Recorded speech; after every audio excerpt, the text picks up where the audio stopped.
Una vez más, bienvenidos a De Cero a Pro, el podcast creado para conocer las experiencias de nuestros docentes, egresados y estudiantes. Bienvenidos a este viaje de conocimiento y crecimiento. Hoy nos acompaña una invitada muy especial. Ella es Dayana Betancourt, abogada egresada de nuestra institución. Dayana, buenos días y bienvenida. Hola, Caro, buenos días. Muchas gracias a ustedes por la invitación. Bueno, Dayana, cuéntanos entonces un poco acerca de ti, de tu proceso como estudiante, de la elección de tu carrera. Queremos escuchar cómo ha sido este proyecto de vida para ti.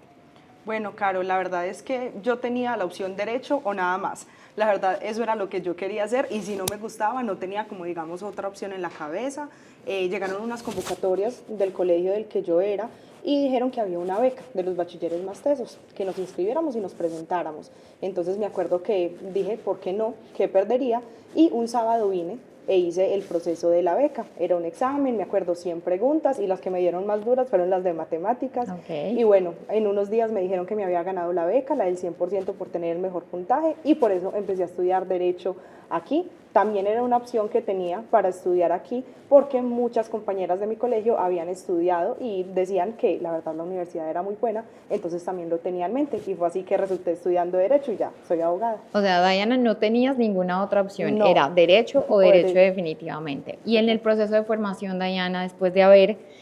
obtenido la beca, que además nos dice que eres una persona comprometida, juiciosa, responsable, ¿cierto? Porque obtener una beca del 100% con un examen de 100 preguntas, pues seguramente no es tan sencillo. Entonces, en ese proceso de formación, ya cuando ingresas a la carrera, ¿cómo fue también para ti esa experiencia? Al inicio, digamos que siempre es un reto iniciar, sin embargo, era algo que a mí me gustaba y que desde el colegio, digamos que uno se hace mucho la pregunta de cómo yo voy a elegir esta carrera. Sin embargo, me gustaban mucho las ciencias sociales, las ciencias políticas y dije, el derecho me parece una buena opción. Cuando llegué, la verdad fue algo que me disfruté un montón. Sí me preguntaba mucho en qué me iba a especializar o cuál iba a ser mi foco y la universidad tiene el enfoque de derecho internacional. Y si bien lo veía muy lejano y decía que de pronto no era una salida laboral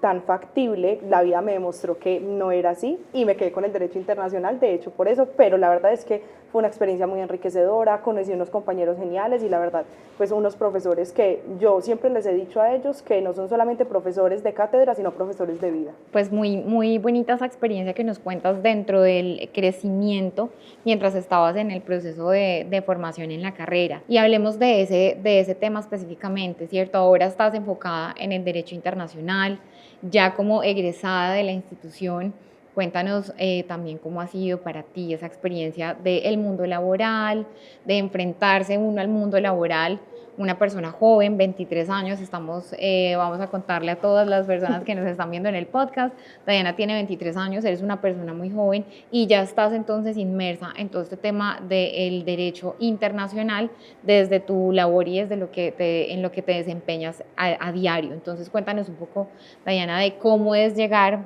ahí y de cómo también tú rompiste ese esquema o esa limitación mental donde tú decías, llegar al derecho internacional es difícil. Pues definitivamente mira que no, estás hoy en esa labor. Pues a mí me parece la verdad que ese contraste de lo académico a lo laboral es muy complejo, sin duda es un reto, pero digamos que mi primer trabajo de derecho fue con un profesor de la U que en el primer semestre me dijo, venga, yo veo que a usted le gusta, entonces empecemos. Y empecé a llevar unos casos con la firma de él y la verdad fue una experiencia muy enriquecedora, que ahí también es como resaltar eso, que también los profesores están viendo a sus estudiantes, todo, y es ahí donde uno va adquiriendo esa experiencia. Después de eso también estuve en otras firmas y ya directamente trabajando con población migrante de acogida y refugiada. Ha sido súper chévere y muchos, digamos, de los conocimientos que uno tiene en la universidad sí salen a flote y sí es muy importante que al fin y al cabo tenía un enfoque internacional, la universidad tiene ese enfoque, entonces hay muchas cosas que si bien de la teoría a la práctica hay mucho bagaje, pues que sí sirven un montón, entonces sin duda fue una experiencia muy enriquecedora que siento y que una recomendación es que si bien estudiar y trabajar es complejo, se pueden ir haciendo esas cositas para que no nos coja de pronto cuando nos graduamos, que no tenemos experiencia, o las experiencias de investigación también pesan mucho en esa hoja de vida, entonces también es muy importante que hagamos eso, que no nos quedemos como solo en estudiar, que es muy importante y claro, pesado, pero también migrar un poquito a los grupos de investigación, experiencia laboral y artículos científicos que siento que es muy importante. Bueno, esa esos consejos son muy importantes porque a veces los estudiantes creen que durante su proceso de formación están exclusivamente dedicándose a eso, a un proceso de formación, pero también es muy importante que ellos entiendan que pueden ir haciendo carrera desde el momento en que están todavía en las aulas de clase e ir explotando como esos conocimientos y aprovechando como todas esas herramientas que se les están dando para que al momento de ser egresados pues lleguen como con un poquito de experiencia de cancha y de conocimiento. Diana, me parece importante que retomemos el tema de la beca, ¿cierto? Tú estudiaste con una beca que nosotros tenemos dentro de la institución que se llama Bachilleres Más Tesos, y en esa línea pues sigue siendo una tesa, porque además también sabemos que en este momento estás haciendo otro proyecto de formación posgradual y queremos que nos cuentes también cómo ha sido la experiencia y además para que todo el mundo lo sepa, para quienes nos están viendo lo sepan, también esta experiencia de formación posgradual Diana la está haciendo a través de una beca. La experiencia de la beca en el pregrado, súper enriquecedora, Caro. La verdad es que poder estudiar, digamos, sin esa preocupación de tener ese factor factor económico de cuándo voy a pagar, cuánto tengo, entonces como que eso brinda un poquito más de tranquilidad y también pues agradecerle a la universidad por eso, porque al fin y al cabo tener esa posibilidad y esa tranquilidad es algo muy ganador. Parte de esa beca, en uno de los últimos semestres también tuve la matrícula de honor, entonces eso no es solo para decir y hacer el culto al yo, sino decir que también se puede, que los chicos también pueden tener eso y que muchas veces creemos como no, estudiar, quedarse hasta tarde, etcétera, no tiene, digamos, una retribución, porque es muy común decir como al fin y al cabo 3 y 5 todos terminan pasando, pero cuando, digamos, existe ese compromiso y el amor por la academia, hay esa retribución de esas becas, entonces es muy chévere como mostrar también eso, de que existe esa de los bachilleres más tesos y que incluso entrando a la universidad y teniendo un buen promedio también puede existir, digamos, esa otra beca. Con respecto a la universidad, es la Universidad de Nebrija en España, es a distancia, es por medio de una organización internacional y pues la experiencia también muy chévere. La verdad es que yo siento que es abrirse al mundo, porque al fin y al cabo te hablan de países que de pronto en Latinoamérica tanto no hablamos. Tuve uno de los primeros trabajos, investigar sobre Yemen, y muchos de sus documentos eran en su idioma, entonces era muy complejo llegar y digamos hacer esa traducción, pero súper enriquecedor, y también poder tener una parte de beca genera una tranquilidad allí también, y pues también es como, sí, el esfuerzo vale, el quedarse trasnochando, el estudiar, el investigar, realmente también hay una retribución, entonces las becas a mí me parece que son grandiosas, no solo por el factor académico, sino también ese reconocimiento que se hace por el estudio. Y también generan un cierto grado de compromiso, porque uno como estudiante pues tiene que responder o tiene que cuidar y proteger pues ese beneficio al que pudo acceder. Sin duda alguna, Diana, pues entre más conversamos, yo me doy cuenta que eres una persona destacada y tú decías ahorita, no es hacer un culto al yo, y lo entiendo, me quedó sonando mucho lo que dijiste, no es hacer un culto al yo, pero sí es reconocer que las buenas prácticas, la disciplina, el trabajo responsable, el trabajo dedicado, pues da como resultado poder acceder a este tipo de beneficios, porque también es importante que la gente sepa que hoy en día hay muchas maneras de poder estudiar, ¿cierto? Antes quizás había más limitaciones, era un poquito más complicado, no había como tantas alternativas, ahora sí las hay, entonces también es importante que la gente que nos ve a través del podcast y que quiere de pronto sacar como algún aprendizaje de este espacio, pues que sea ese, ¿cierto? Ahorita sí hay herramientas, hay formas de hacerlo, hay maneras, hay alternativas como las que nos cuenta Diana, no solamente aquí en el país, sino también por fuera del país. En ese orden de ideas, Diana, y conociendo la formación que has tenido y cómo se ha desarrollado tu proceso, también nos gustaría mucho que nos cuentes acerca de esa relación que tienes tú directamente con las redes sociales, ¿cierto? Eres una persona joven, las redes sociales pues están a la orden del día, hay gente que las castiga un poco, otra gente las utiliza a su favor, y siento que esa es la relación, la buena relación que tú tienes con las redes sociales, que además hacen parte como de la innovación y de todo lo que ha venido llegando, ¿cierto? Hablemos de realidad aumentada, de inteligencia artificial, que son herramientas que también deberían ser aprovechadas y tenidas en cuenta para los procesos de formación. ¿Cómo ha sido esa relación tuya con las redes sociales y cómo la has aprovechado también para tu carrera y para tu profesión como abogada? Sin duda, yo siento que las redes sociales vinieron para quedarse y que no se pueden castigar, al igual que la inteligencia artificial. Y las redes sociales pueden ser un muy buen espacio para que también sea un espacio académico. Y sí, existen diferentes tipos de contenido, pero que no las castiguemos y que muchas veces tampoco se tenga ese estigma de que quien genera redes sociales o no estudia o no tiene una profesión, etcétera. Yo inicié en redes sociales y fue por cosas del destino. Iniciaba pandemia y me invitaron a un evento de derecho y me dijeron como, mira, la idea es que tengamos que hacer un video para invitar a la gente. Yo dije como, bueno, a mí me gusta hablar, pero frente a una cámara sí me parece como más complejo. Y más que digamos que como era la pandemia, todavía no estaba este tema de virtualidad, etcétera. Lo hice y la gente empezó a decir, ve, me gusta, ¿por qué no haces videos explicando? Porque a mí me parece muy importante que también esa profesión del derecho no se quede de una manera jerarquizada, sino que se democratice ese conocimiento de que realmente todos podemos entender el derecho porque es algo que nos incluye a todos. Y yo dije, bueno, entonces qué chévere hacer videos que la gente entienda, que no lo vean como ladrilludo el derecho, sino que podamos entenderlo. Y empecé a hacer esos videos. Y fue allí donde empezaron ya las universidades a decirme, ve, qué chévere,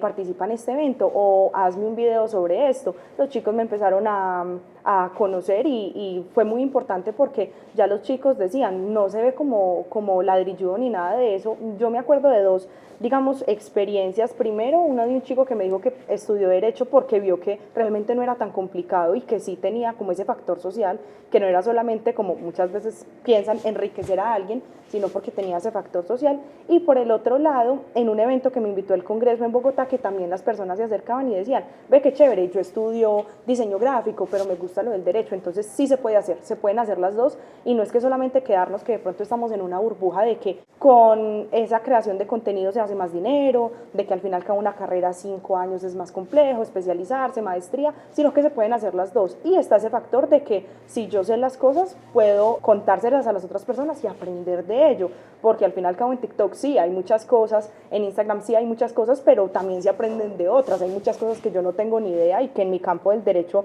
no conozco, pero que allí, digamos, se abre ese espacio para eso. Entonces son completamente compatibles, no se deben de castigar y siento que aprovecharlas es una oportunidad. Muy importante eso que nos mencionas, Diana, porque además muchos de los aspirantes o de esta nueva generación de jóvenes pues tienen un interés particular por el tema de las redes sociales. Entonces, qué importante que ellos puedan entender que sus profesiones, cualquiera que sea,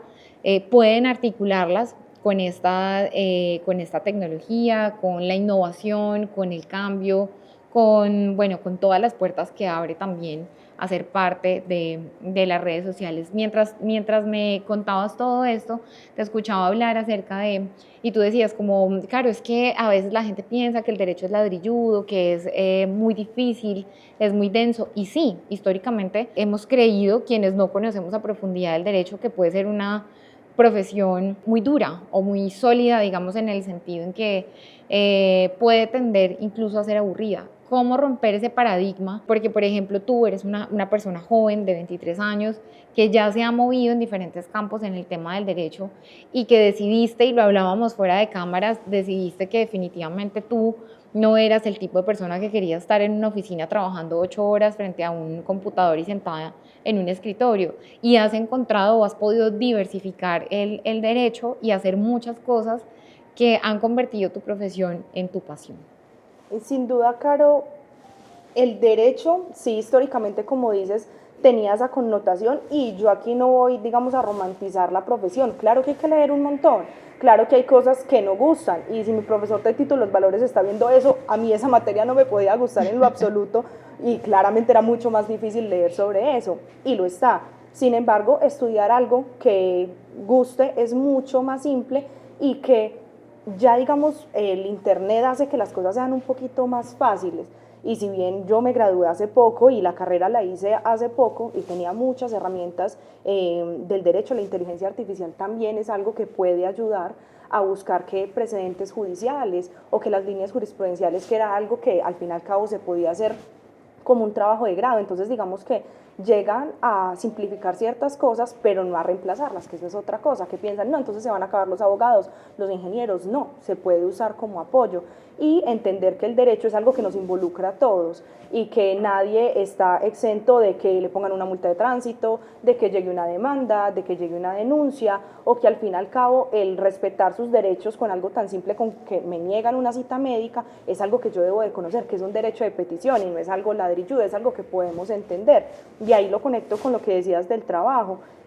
Hacemos unas capacitaciones, la última que se hizo fue algo llamado Escuela de las Gestorías para unos chicos líderes, y era cómo se hace un derecho de petición, qué es una acción de tutela, reposición, apelación, cómo se puede hacer de manera simple, y porque muchas veces, digamos, en la profesión se tenía eso de manera jerarquizada, y es el conocimiento lo tengo yo y las otras personas que me paguen por ello, y claro, al fin y al cabo, pues la profesión también es algo que se le va a sacar ese provecho económico, pero que al fin y al cabo algo de acceso a derechos como los constitucionales, derecho de petición y acción de tutela, sí es algo como muy importante que todos lo tengamos y mostrarlo de manera pedagógica, académica, que alguien sí puede ir a la Constitución Política y ver que es un derecho de petición, pero que también esté en TikTok y busque derecho de petición y haya una persona que se lo explique y le diga el artículo, y ya si la persona quiere ir a consultarlo, perfecto. Entonces generar como esa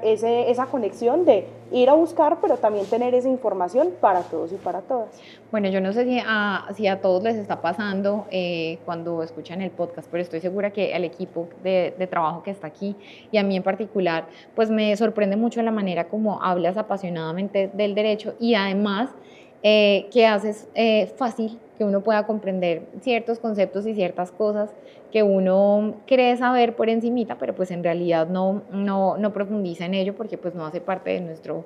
quehacer diario, pero es muy digno de admirar la manera como hablas de tu profesión y definitivamente eso sí nos dice pues que escogiste la carrera que era, que definitivamente para ti no había ninguna otra alternativa y también pues es un ejemplo para quienes nos ven, ¿cierto? De cómo una persona que está decidida y que sabe, digamos, en su proyecto de vida qué quiere hacer y qué decisiones quiere tomar, pues cómo esa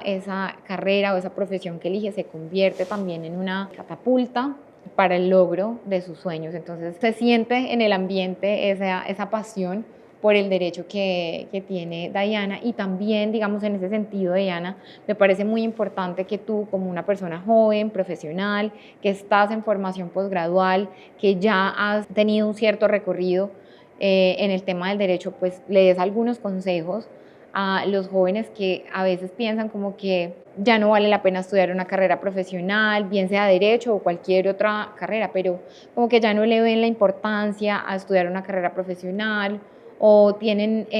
o quieren reemplazarla por algunos hobbies o pasiones, que no digo que esté mal, porque por supuesto uno debe hacer lo que le apasiona, pues aquí tenemos un ejemplo claro de ello, pero que de pronto ya no ven en las carreras profesionales como una alternativa para su proyecto de vida. Me gustaría que le des algunos consejos, ya tú decidirás si 2, 3, 5, pero algunos consejos a estos jóvenes que todavía no saben qué estudiar, cómo pueden hacer también ese proceso de decantación para saber qué es lo mejor para mí, cómo puedo yo desempeñar una labor que aporte socialmente. Entonces, como desde tu experiencia, que es mucha, ¿qué consejos les puedes dar a nuestros jóvenes, a la gente que nos está viendo, para que puedan elegir de manera correcta una carrera profesional y que crean que la formación profesional pues todavía sigue siendo importante para el desarrollo de su proyecto de vida personal? Claro que sí, Caro. Lo primero, lo que tú dices de cantar. Entonces no quedarnos que muchas veces, y yo lo hice, ir a mirar solamente el pensum de la universidad, de la carrera, porque eso a mí no me dice mucho. Si a mí me hablan de títulos, valores y yo estoy en 11 o salí del colegio, no voy a tener idea qué significa eso. Escuchar experiencias, y ahí las redes sociales son muy importantes. Buscar las personas que han estudiado derecho, ingeniería, cómo lo ven. Claramente puede estar sesgado y puede tener esa subjetividad, pero escucho a personas reales hablando de cosas reales y no solamente estoy como leyendo un papel. También importante saber qué me gusta. Ve, a mí me gustan las letras, o a mí me gustan los números. A mí personalmente los números no me agradan un Digamos montón. que ese es el más elemental, ¿cierto? ¿Qué me gusta Tal y cual. qué encuentro en el mercado que sea afín a esos gustos personales? Exactamente. Y ya empezar a mirar de qué manera yo quiero, digamos, ejercerlo, no porque me vaya a quedar con lo inicial, pero muchas veces llegan y dicen, yo estudié Derecho porque es que yo no quería una carrera con números, y se dan cuenta que en Derecho sí hay números, y que al fin y al cabo ciertas personas que ejercen ciertas cosas en el Derecho tienen que tener números, entonces también mirar, digamos, de manera magno. También entender lo que decías, los hobbies no hacen, digamos, que sea exclusivo no estudiar una profesión. Es muy importante que se tenga ese hobby, porque al fin y al cabo sí, mi trabajo no es mi vida completa, mi profesión no es mi vida completa, pero sí puedo integrarlo. Y si me gusta grabar videos y si me parece chévere, qué más que traer contenido de valor a unas redes sociales donde, claro, yo consumo y me doy cuenta de que no todo el tiempo yo aquí voy a estar diciendo, no, yo solamente consumo videos de normas, no, también me gusta ver videos de chistes, videos de perritos, y al fin y al cabo se puede hacer, digamos, hay una balanza, pero tener en cuenta de que yo puedo traer ese contenido de valor a las otras personas. Entonces, para elegir una carrera, mirar qué opciones hay, es lo primero, qué opciones hay, qué es lo que a mí me gusta y de qué manera lo puedo hacer. Un árbol de ideas, una lluvia de ideas, empezar a mirar yo en qué soy buena, empezarle a preguntar a la gente, a los profesores. Segundo, no solamente quedarse con el pensum cuando yo tengo 2, 3 opciones, y mirar esas experiencias de las personas. Y tercero, empezar a mirar varias opciones, porque puede ser que yo estudie Derecho en una universidad, pero que realmente su enfoque no me encante, y que al fin y al cabo el espacio no me encante, porque todo eso tiene que ver. Entonces, motivarlos a estudiar, y que al fin y al cabo es eso, democratizar el conocimiento, y que al fin y al cabo estudiar es algo sumamente importante, no solo en lo personal, en lo individual, sino también para la sociedad. ¿Quién soy yo después de que apago la cámara? Entonces, si no hay cámaras, si no hay nada, si no hay un micrófono, ¿qué tengo yo para ofrecer a la sociedad o a la otra persona? Entonces yo puedo ser esa persona en la cámara, pero también cuando se apagan las cámaras, también ser una persona que brinda ese apoyo a la sociedad y a mi individualidad. Muy, muy importante, Diana, como estos consejos, sobre todo viniendo de una persona recién egresada, es decir, tienes la experiencia muy, muy fresquita, te están sucediendo todavía muchas cosas, entonces es importante también que las personas que tienen acceso a esta información, que se conectan con nosotros en el podcast, pues vean ese ejemplo claro de incluso un poco como el nombre que lleva nuestro podcast, de cero a pro, ¿cierto? Como Diana empezó y eligió y apostó también por su carrera profesional y ahora está en el lugar donde está, y seguramente veremos muchos avances más en el proceso y en la carrera de Diana. Diana, para que vayamos cerrando, me gustaría mucho que nos contaras también como las cosas, no digamos no tan buenas, pero más bien es un poco como de cómo superar o cómo avanzar o cómo dejar atrás la frustración que puede surgir en muchas ocasiones cuando nosotros también estamos en un proceso de formación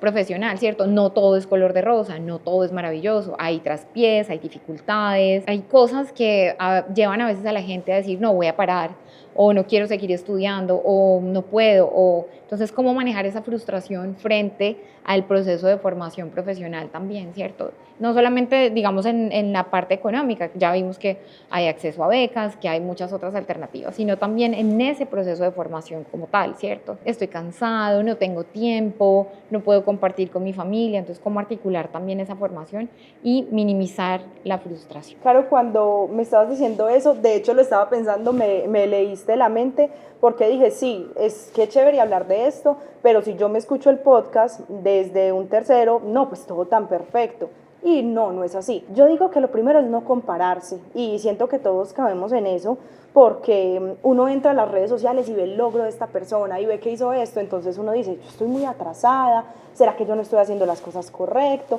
Entonces no es compararse, o sea, los procesos no son lineales ni iguales para nadie. Claramente hay personas que tienen o más accesos económicos, o conocen a más personas, o tienen incluso más capacidades, porque uno no se las sabe todas. Yo también siento, Caro, entender que no todo, en todo uno no va a ser bueno, y no todo a uno le va a gustar. Entonces yo me acuerdo que obligaciones también era una materia que me daba muy duro, y me acuerdo llorando y diciendo, voy a perder la beca, ¿qué voy a hacer? Y al final acabo de un examen. Y no es que estoy diciendo que no tengamos que estudiar para los exámenes, pero en estos días vi un video que decía, el mundo si ganas el examen y el mundo si no lo ganas, y sigue exactamente igual. ¿Qué puedo hacer yo? Aprender de ello. Entonces yo ya sé qué debo de estudiar, qué debo de hacer. Cansancio va a estar, yo tenía, digamos, ese trabajo flexible, pero yo no voy a comparar mi proceso con alguien que tiene un trabajo de oficina, que tiene un hijo, que tiene un bebé, que tiene una pareja, etcétera, etcétera, porque es mucho más difícil y es por eso que digo, no compararse. Claro, hay personas que quizás lo tienen más fácil que yo, pero personas que lo tienen mucho más complicado que yo. Entonces, que muchas veces mis compañeros llegaban cansadas de un horario de oficina y que obviamente iba a ser mucho más complejo. Entonces, como no pensar en ese tipo de cosas, no compararse, y sobre todo de eso es el cansancio va a estar, las ganas van a estar ahí de quizá no quiero seguir, quizá quiero abandonar el camino, pero son esas cosas lo que hacen que al final sea todo más gratificante, porque si todo fuera bueno, pues digamos que no sería un mérito el estudio universitario. Entonces es como tener eso en cuenta. Van a haber momentos donde no me van a gustar materias, donde probablemente profesores no me gusten, donde al fin y al cabo yo me equivoque. Claro, en muchos trabajos yo dije, esto no es lo mío. Y aquí no es que, ay no, Diana llegó, se graduó, eligió el trabajo que le gustó y está haciendo las cosas. No, muchas veces yo llegaba y decía, yo no sé si esto es lo mío. Y aquí te digo, a mí me encanta el derecho, pero hubo alguna vez en la vida que yo dije, ¿será que el derecho sí es para mí? Incluso sabiendo que tenía esa opción y nada más. Entonces es eso, como al final acabo de entender, no todos los procesos son iguales, no todos tenemos las mismas oportunidades y que cansancio va a haber, problemas van a haber, pero es como se afrontan y también no romantizar eso, porque al fin y al cabo si el derecho está muy, ay, el derecho es abogado o médico, no, pues al fin y al cabo sí, hay barreras y sobre todo con los jóvenes que muchas veces nos miran, ah, esa es la abogada, entonces sí, como también ir dejando esos paradigmas, pero que sin duda no es una profesión fácil, pero tampoco imposible, y que los jóvenes, la idea es que traigan eso, de que los juzgados también se llenen de jóvenes y no inexpertos, sino de jóvenes que traigan todas esas herramientas tan importantes al día a día del derecho. Diana, yo le agregaría algo más a ese punto, y es el tema de la automotivación. Muchas veces uno mismo también necesita decir, sí, de pronto no pude en este momento, o es un momento complejo en mi proceso de formación profesional, pero yo puedo hacerlo, puedo lograrlo, y los procesos no son lineales y nunca van a ser lineales. Entonces, en ese orden de ideas, pues hay que buscar también la manera de uno automotivarse y tener como un grupo o un círculo de apoyo también que te ayude a sacar adelante el proyecto. Diana, ha sido maravilloso que nos acompañes en esta edición, en esta nueva edición del podcast. Conocer tu testimonio, conocer tu proyecto de vida, tu proceso de formación con la institución y lo que estás haciendo ahora como egresada, pues nos motiva para seguir trabajando en esa formación de profesionales humanos para una sociedad más humana. ¿Algo más que quieras contarnos o algo más para cerrar, para motivar a las personas que nos ven a seguir su proceso de formación profesional y a tener como ese deseo inmenso de trabajar también por transformar y mejorar la sociedad a través de lo que hacen? No, claro, primero agradecerles por el espacio y qué chévere que como egresada pueda venir aquí y mirar estas instalaciones, que fue lo primero que dije, wow, qué bonito está eso, y también invitar a los jóvenes a estudiar, y que muchas veces decimos queremos un cambio social, queremos que se transformen, que hay cosas que no nos gustan, eso se puede hacer mediante estudiar, estar allí o incluso desde la profesión o del trabajar en el día a día, que tengan esas ganas de estudiar, que la verdad todavía vale la pena, y que no nos quedemos con esa burbujita de que el dinero está ahí de inmediato, que también podemos aportar ese carácter de valor a la sociedad para hacer una sociedad más equitativa y más justa para todos y todas. Diana, gracias a ti por aceptar la invitación,